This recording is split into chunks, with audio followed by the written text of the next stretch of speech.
Mes frères et sœurs, plusieurs n'arrivent pas à saisir pleinement la grâce de Dieu. C'est pourquoi ils confessent tout le temps leurs péchés. Si je prêche ici, les impudiques, tu confesses ton péché d'il y a 10 ans. Pourquoi? Si je dis ici, oh, les gens qui ont avorté, du coup tu commences à pleurer parce que tu as avorté il y a 3 ans. Pourquoi? Frère, des fois qu'on prêche, tu n'es pas concerné. Des fois qu'on prêche, tu n'es pas concerné. Tu dis c'est pour les autres. Moi j'avais fait ça mais je ne fais plus. Je ne suis pas concerné. Des fois quand on fait des appels, venez devant les gens qui ont avorté. Toi ne viens pas, Dieu t'a déjà pardonné. C'est pour le bébé spirituel qui vient d'avorter. Toi Dieu t'a déjà pardonné. Et vous voyez des gens qui reçoivent Jésus-Christ à chaque culte. Qui va recevoir Jésus? Ils reçoivent un manque d'assurance. Tu vas recevoir Jésus combien de fois? Même là encore tu vas recevoir.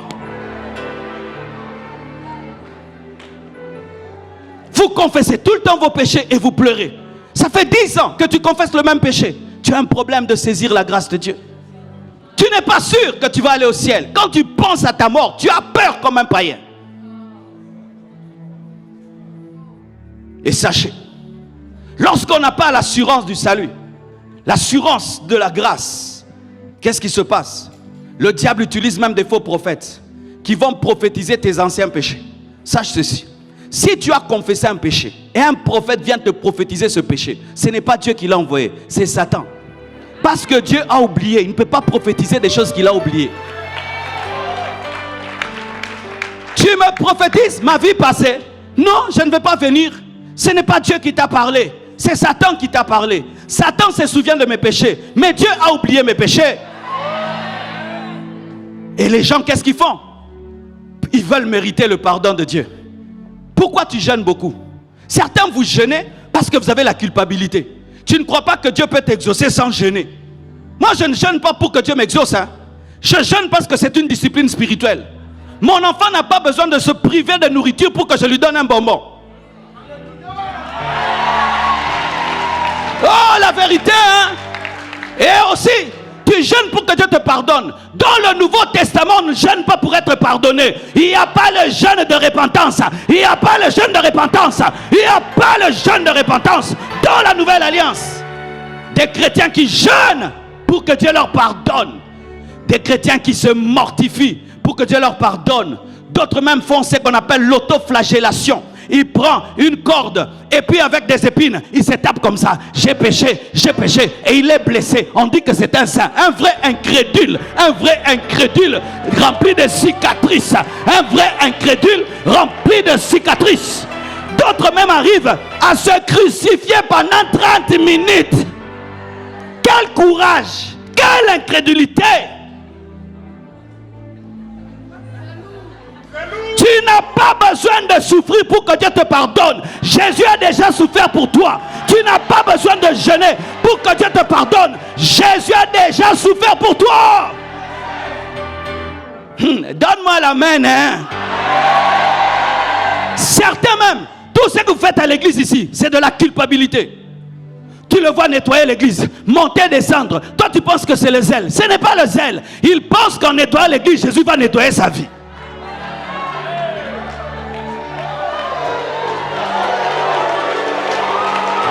Oui, quand tu pêches beaucoup, tu commences à beaucoup servir Dieu.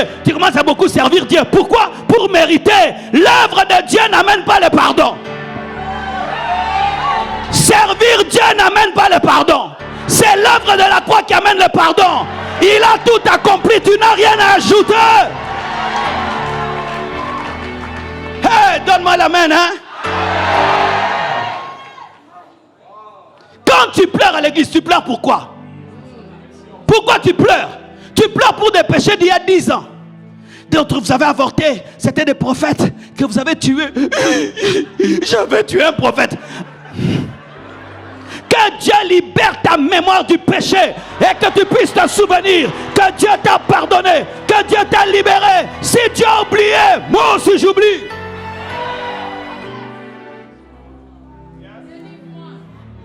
Donne-moi la main, Certains, vous avez ce qu'on appelle l'auto-sabotage. C'est-à-dire quoi? Quand tu as péché et tu commences à réussir, Toi-même, tu sabotes ta vie pour te punir. Comme j'ai fait le mal, je dois échouer. Comme ça, je dois sentir la punition de mon mal.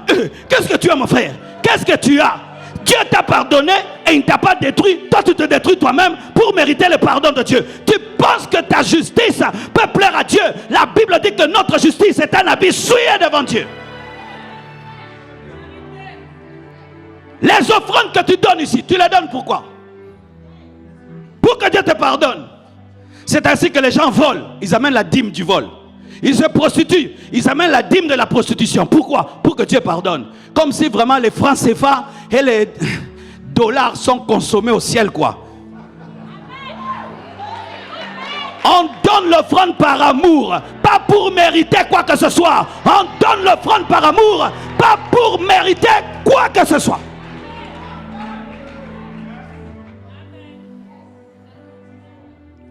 Je te pose cette question. Vis-tu toujours dans la culpabilité? Certains même, vous ne servez plus Dieu à cause de ça.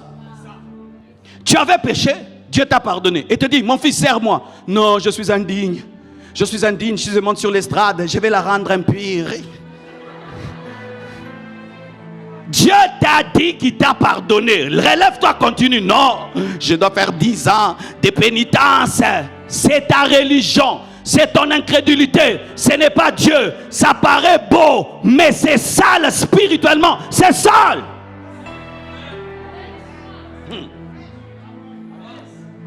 J'aimerais parler un peu aux gens qui craignent Dieu. Quand tu crains Dieu et tu n'as jamais commis de bêtises, c'est très très bien. Mais des fois, sans que tu saches, tu peux avoir ce qu'on appelle la propre justice. Je suis digne de le faire parce que je crains Dieu. Je suis digne. Et le jour que tu commets une bêtise, c'est le jour où on se rend compte que tu n'as jamais craint la grâce de Dieu.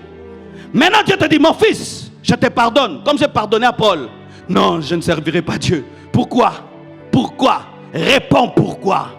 Parce que j'ai commis une erreur. Aha. Donc toi, tu peux prêcher aux gens qui commettent des erreurs, leur dire de se relever. Quand c'est ton tour de te relever, tu ne peux pas te relever. Pourquoi? Parce que toi, le fils de Jésus.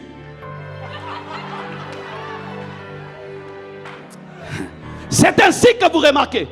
Certains qui ont eu un témoignage parfait, les jours qu'ils commettent une bêtise, ils rentrent dans le monde. Parce qu'ils ont ce qu'on appelle la propre justice, l'orgueil spirituel. Frère, ne sois jamais orgueilleux de craindre Dieu. Tu seras humilié un jour. Ne sois jamais orgueilleux d'être discipliné. Tu seras un jour humilié. Tout est grâce, tout est discipline. Tout est grâce, tout est faveur. Je suis discipliné par la grâce de Dieu. Je crains Dieu par la grâce de Dieu. Je suis un bon mari par la grâce de Dieu. Je suis un bon pasteur par la grâce de Dieu. Ne soyez jamais orgueilleux d'une dimension spirituelle. Certains même arrivent à se suicider. Se suicider. Je suis tombé, je suis plus digne de vivre. Et le frère se tue. Tout droit en enfer, mon frère. Tout droit, sans courbir. Tout droit en enfer.